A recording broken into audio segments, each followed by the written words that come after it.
All right, this is an important and serious topic, so I'm going to try to not curse and try to keep this monetized.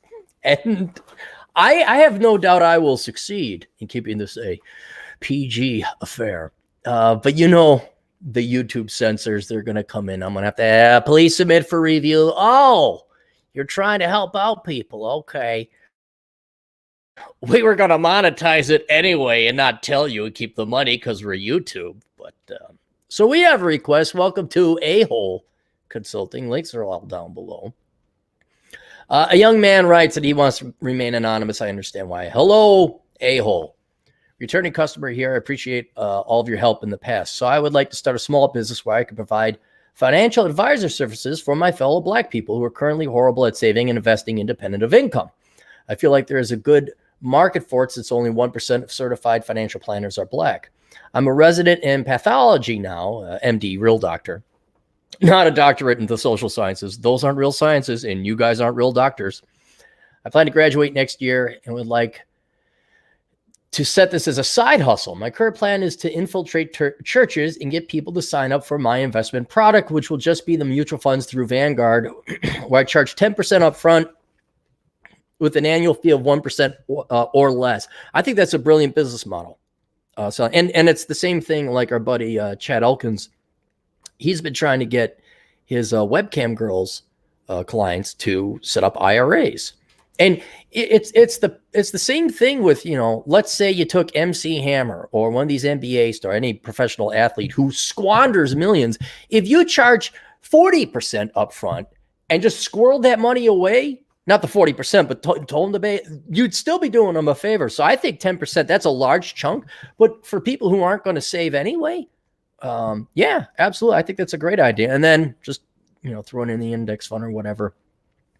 How do I become a financial advisor that is able to help these people invest and make some cash on the side? Do I need to take a Series 6 or 7 or both? Yeah, you do. In order to be a financial advisor that can recommend investments, you will need to get your Series 6, 7, I think even 67, 60. There's like 4 or 5 of them. But yeah, you will need to do that. Although I'm going to come up with another way for you to kind of test this. Because to make your version of the company or your idea come true, it's going to require a lot of time and investment on your part with no guaranteed, I don't want to even say rate of return, but no guarantee anyone's going to listen to you. And so I got an idea for you to test the waters without you having to go through it. But yes, if you want to then become a true financial advisor, collect money from them and take payment, yes, you do have to get certified by the Securities and Exchange Commission. And that's where your Series 6, 7 come in. And I know it's 6 and 7, but then there's like 66, 67. But yes, you'd have to take at least 3 of them, I'm pretty sure. An LLC, yes, I'd recommend an LLC for legal protection. Not to mention, it's always good to separate your business from your personal. That's just an accounting thing and a tax thing. So I think that's that would be a given. Is it stupid to even try? No, no idea is too stupid to try. Do you guys remember Silver Dollar Bikini? Do you remember how this company there? Let's give it a shot. And I think this is one of the better ones. It's not a dumb idea. So I don't think it's dumb to try, but let's try it a smart way so we don't waste too much of our time, because you have a huge opportunity cost. You're a doctor. You could be making bank and coin on the side. For every hour you put into this, you could be making a lot more money on the side. So let's make sure we approach this wisely. Any guidance would be helpful. I really just want more people millionaires so they could stop complaining about racism being a problem. Dude, that's never going away. It's never going away. And we're going to get into that why here, philosophical observation about all of humanity, not just the Black community, but racism is the card played in the Black community. The problem when it is actually they're bleeping $2,000 a month car notes on the BMW and the Benz in the driveway. A relative, I'm not going to mention which of his relatives, a relative of mine has 4 Benzes and complains all the time about being broke as a doctor. Well, he's a doctor too. It's not how much you make, guys. It's how much you save. It's how much you save. So, all right. I took notes because this is important, but it goes beyond just this particular community or that particular community. Here's your number one problem, why I think it's going to fail, and why I think you should just trial balloon a couple watered down or stripped down versions of this to see if it even stands a shot. Most people, not just black people, most people, they don't want to do what's in their best interest. They don't want to be told what they need to hear. They want to be told what they want to hear. And when you tell people they have to spend less and save more and that everything is their fault and they have obligations and responsibilities, they don't want to hear it. And I think you being a doctor, you've probably seen that, I'm sure, with obesity studies. I mean, you've been alive long enough to look at everybody in the country to see that they just want lies. Nobody saved up money for this little bug that happened. And now companies and individuals alike are asking for bailouts. There's no 7 years feast. Let's save it for the 7 years famine. You have a very optimistic view of your fellow man, black or white, doesn't matter. I have a much more pessimistic view, but it's not pessimistic. It's real, because I look at the empirical evidence and data and I see just a bunch of lazy people who don't want to work. That's it. That's all I see. And I'm not pessimistic. I'm right. And that's what you're going to run into. There's also the philosophy. Anytime you try to help someone, you are going to get punished, dude. You are so going to get punished, man. And I like your business model because you're helping them before a cost. So that once a cost is associated, people will listen to you a little bit more carefully. But I'm afraid your goodwill and your good intentions are going to be punished more than anything else. And I've tried many times to help out people, introduce reality, be it finance, education, austerity, whatever, profession, career. And that's why you're here. And that's why I charge. So I don't care if people follow the advice or not. So I think you are trying to sell ice to Eskimos in some regard, because humans overall, they just want to be told lies. That's all they want to do. They want to be told excuses and lies as to why they could continue their lives and why they're entitled to everything. They don't want to work. They don't want to save. They don't want to sacrifice. And that's everyone. That's everyone. So you have that major human condition problem facing you. You also have a huge amount of competition, namely in the form of the Democrat Party. And this is specific to the black community, although minorities and women as well are disabled or any kind of other victim disadvantaged group. The Democrat Party thoroughly owns the black community. The slave owners in days of yore didn't own slaves as much as the Democrats own the black community today.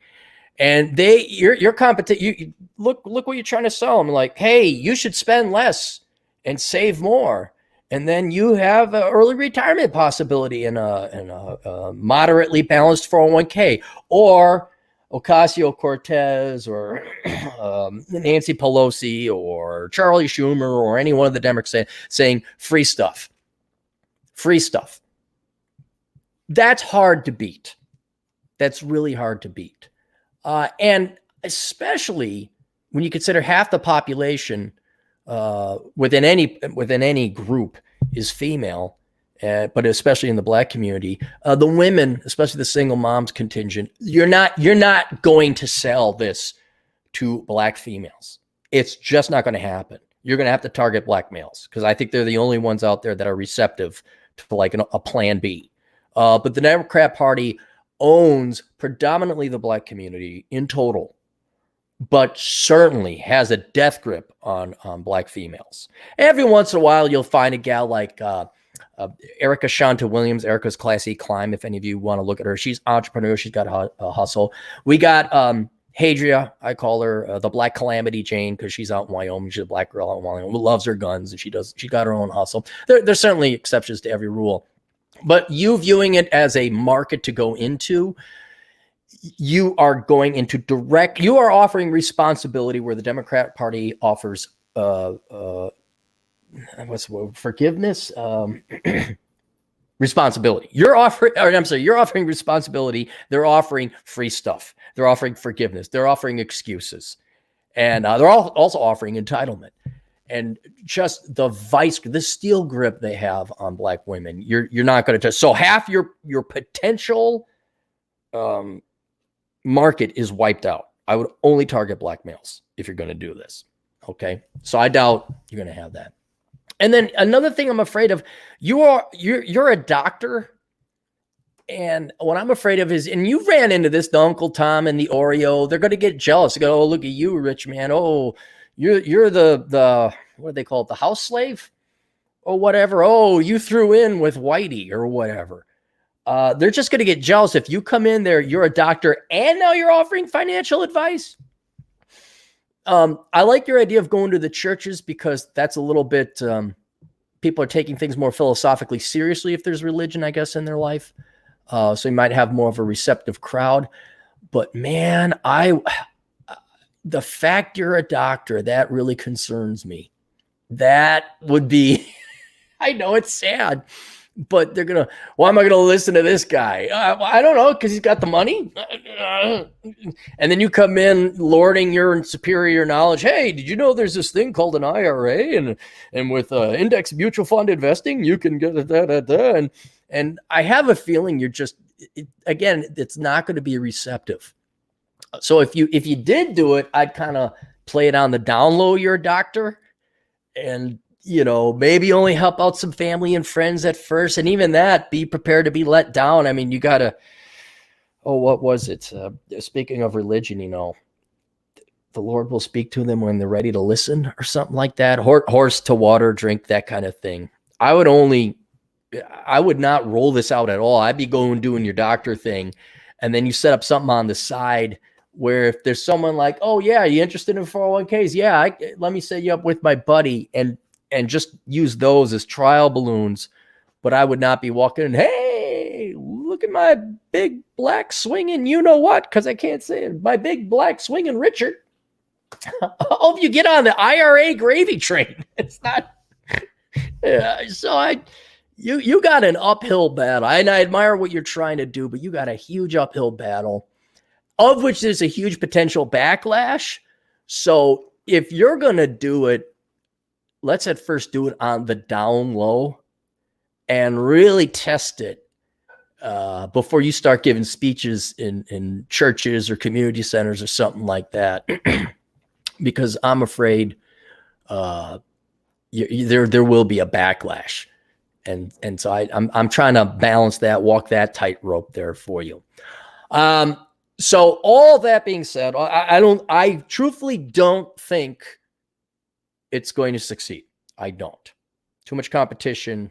You're selling responsibility. It goes against the human condition. So there's all that. That being said, I wouldn't have written The Black Man's Guide Out of Poverty if I didn't think there was a little bit of a marker. There was some people listening. And here's where the silver lining is, or the bright side is. There are a lot of young black males and Latino males and other disadvantaged type of males who came to my consulting company and kept asking me questions, because I think there is a movement, not a majority, but there is a contingent of black men, young black men, who are sick of poverty. They're sick of it. And I think some of them are waking up, especially now that the government has bought their women wholesale just from them. Like, women have just kicked black men out of their lives. And then black men are like, wait, what? Women aren't, what do we got? Where do women go? Where are women at? And they're bowing down at the altar of the Democrat Party. And they're kind of like, hey, wait a minute. The government took our girls. They don't need us anymore. And so I think a lot of black men are facing, the same existential crisis and questions all men are facing as the government says, well, we're going to replace you guys. You're no longer needed. So I think black men, they maybe no more than 10%, but 10% of how many? 10% of 10 million? There's a market, and they're receptive. And they might be listening, and they do want to improve, and they do want to go and major. I mean, you see that all the time at the cigar lounges. There is a contingent of successful black men and aspiring successful black men who are interested in IRAs, 401ks, and things like that. So I think if you do that and you target, I think that will be, there is a potential for that. So what I'm going to recommend to you is a way where you can avoid the Series 6, 7, and the time and the investment of doing this to test the waters first, still make a little bit of money, build yourself up a reputation. And then down the road, if you find out, oh yeah, the fish are biting, now you go become serious. You go get certified, become a certified financial planner. You get your test done, and then you could roll it out. What I'm going to recommend you do is you do a blog and a podcast, or a YouTube channel, because you seem to have an intellectual interest in this, or at least a hobby interest in it. And you're not going to be a certified financial planner, but what you can do is a market for it. It'd be great. You talk about finances for Black folk. You talk about, IRAs. You are more attuned to the financial problems of the Black community than me or anyone who's not part of that community. And you act as this bridge to introduce financial planning, retirement savings, 401ks, IRAs. I think there's a market out there for that. And it's a very niche. You'd have it. And it's not, you want millions of followers. You just want a couple thousand who actually buy your product or listen. And what you can do, and I think Betterment is one of them. Maybe it's Robinhood, but there's other. Vanguard might even have it, because you were mentioning how you want to set them up with Vanguard mutual funds. You basically just become an affiliate marketer for companies out there. Like, oh, hey, if you get people to sign up for Betterment, you get a 2 to 3% commission or cut. You get people to sign up for Vanguard, or what's the other one? There's Vanguard. What was the other big one? S&P? No. My point is, there are plenty of financial firms out there offering IRAs, SEP IRAs, other individual retirement programs. I prefer Betterment because it's indexed investing. It's cheap. And if you bring clients to their table, I'm sure they have an affiliate marketing program where you get a commission and a cut. And so if you're willing to put in a little bit of work, write some articles, or just do like a daily podcast and get an inventory of work up, blather on the internet like an idiot like I do, you'll get a following. You'll do the marketing, send it out, set up a Twitter account, reach out to different people. Over time, 6 months to a year of you doing consistent work, you'll have a really good idea as to whether it's taking or not, and whether the juice is going to be worth the squeeze. And you may find out you're making just as much money as you want selling Betterment or Vanguard or whoever you want to go with for an affiliate. You may find out you don't need to go get the license, because you're just this rainmaker bringing in all the clients. And you're like, well, that's good. But then if you want to have your own personal one, then you could kind of become like David Barnett. He's a business broker. And his business model is, okay, he's become somewhat of an internet presence. And he's got books and seminars and things like that. But if you want individual consulting, then you pay him the big bucks. And that's where you could be the individual manager. Going to the churches, you could, maybe, but I wouldn't do that, especially in your own neighborhood, man. Do not defecate where you eat. I would not be doing that. Wait until you got the internet kind of down, see the waters tested. And then maybe you might want to talk in private, in person, but I'm real reluctant on that, because it's a waste of time. You can reach so many more people over the internet doing an individual speech. Right now would probably, this video will get maybe 1,000, maybe 2,000 views. Well, show me a church that has 2,000 seats, so that's what I would recommend, is you test the waters first using online media. You set up some affiliate programs. You see how receptive your target market is without you investing all this time and money, and then you go do your doctor thing. You make your good money, and then you're bored after you work out. Then you put together a little rambling. Maybe you do a podcast, Black Finances with Joe Jones, and which isn't his real name. Stranger things have happened. There's a market for it. And again, I would not try to force the horses to drink. Lead it to the water. Here's the water. Here's the stream. Any of you want to drink? Cool. Then you make some commission off of that. And yeah, man, that's why I like the idea. It's a good product. It will help. But people got to be willing to be helped first. And I'm trying to have you avoid. Oh gosh, man, it's banging your head against the wall. It is a royal pain in the patoot trying to help people. That's why I don't do it. But I will do it for a fee. If you're willing to, you want to come to the gym, you want to lift weights. All right. Well, here's how your technique and form, and here's why I recommend you do. But Yeah, I don't. You're not going to bring Jesus. You're not going to bring financial Jesus to the people. I don't think that's going to work.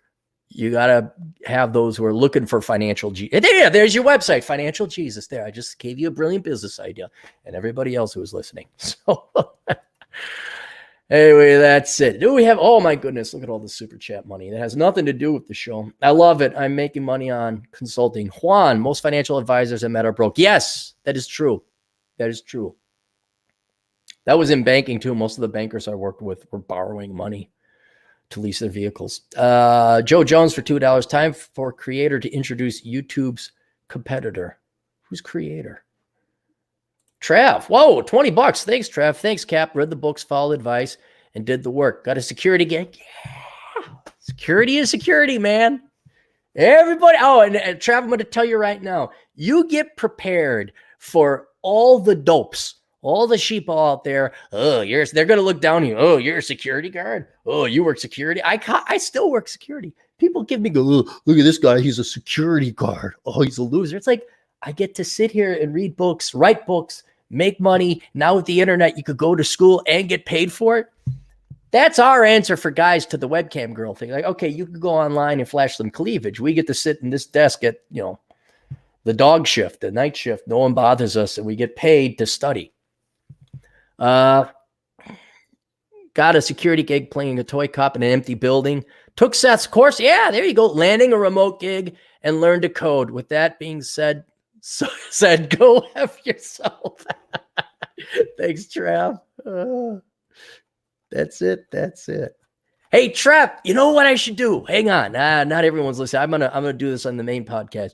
Trav, send me a picture of your security desk, like just your view of the security desk, like in an empty warehouse or something. I'd love to see those pictures. I should have Rob send a picture or two. So there you go. All right. Questions, answers, links to everything is down below. I can't say it because those are naughty non-YouTube words. And we'll see you guys later. Toodles.